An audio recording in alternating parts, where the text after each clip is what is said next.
you a quick question. How do you think he's doing so far? As I said, it seemed like John Lewin started off with kid gloves, taking it a little easy, but now he's in full swing. He is, but he's not overly aggressive, and I think that John Lewin has handled this really well. I was concerned that he was going to come in swinging, and I think that a velvet glove was a nice way to begin this cross-examination, because I think it took Mr. Durst off guard a little bit, and but now he's pounding him and getting him really to admit that his misstatements can be construed by this jury as a lie. And, in California, like I'm sure in every other state, we've got a jury instruction that says if you believe that a defendant is lying about one thing, you can disregard his entire testimony.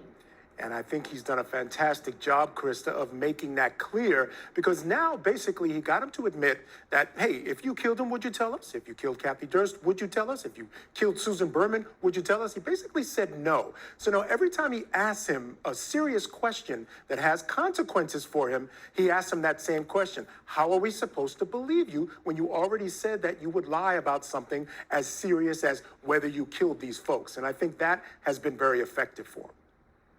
It drives the point home that if you lie about one thing, you'll lie about everything. And Mr. Durst is admitting that he is a liar when it benefits him.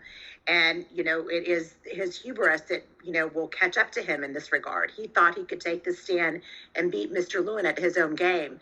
But Mr. Lewin has been living with this case for a long time. And this is something that he really needs to bring home, the amount of time and personal sacrifice that he's put into this case.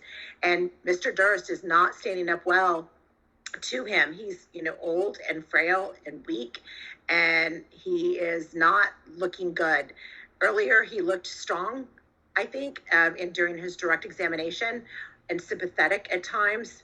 Today is not a good day for Mr. Durst. No, it's not at all. If this were a boxing match, he'd certainly be losing on points right now. All right, Christa.